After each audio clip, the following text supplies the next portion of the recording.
Thank you for joining us for our monthly webinar series from Local Market Monitor, where we take a closer look at this month's National Economic Outlook, which was written by Local Market Monitor's founder, Ingo Windsor.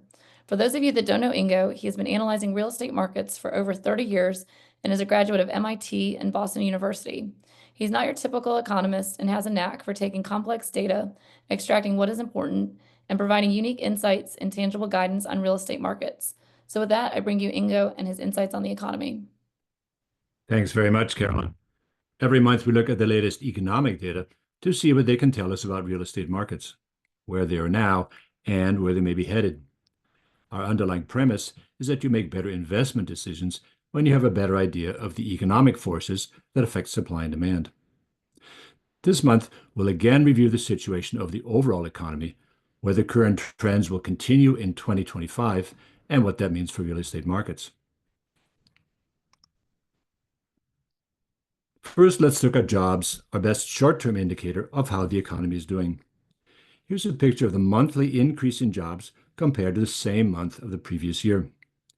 In October, the increase from last year was just 1.2%, lower than last month. The trend of slower growth in the past year continues. And as we've said before, even this low rate is mainly due to rehiring rather than to new jobs that drive the economy forward. The economy is actually doing worse than what we see here. So let's have a look at the situation in the various sectors of the economy to see which parts are doing better than others. Although fairly small, construction is one sector where jobs are being added at a good rate. It's mainly in non-residential construction, things like schools, data centers, and distribution warehouses.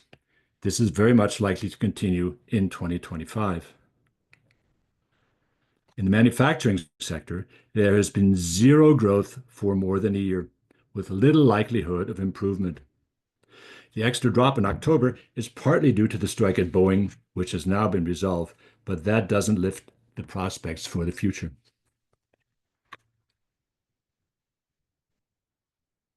It's almost the same in finance, job growth of just 0.5%.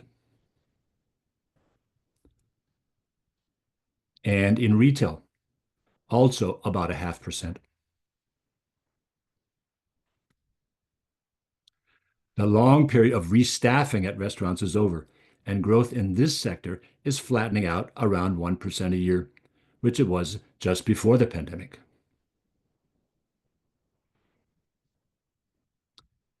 The real problem with the economy is made clear in the business services sector, which is our best proxy for actual economic activity. This is the largest single sector of the economy and provides services that all other businesses need. It's been growing at less than 1% for the past year, and in October actually fell into the red.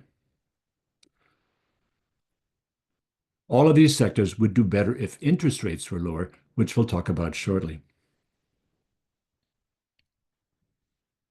Most of the overall current growth of 1.2% comes from the government and healthcare sectors, which you really don't want to be spearheading your economy. Government jobs are currently being added at a 2% annual rate. Normally, it's less than 1%. But a big reason for this growth is strong rehiring at the state level, probably at state and community colleges, where large numbers of people were laid off during the pandemic. In the big healthcare sectors, where job growth is near 4%, twice the normal rate, we see a mixed picture. On the one hand, there's a lot of rehiring right now at nursing homes, many of which were hit hard during the pandemic. Once this is over, job growth in healthcare will settle at a lower number.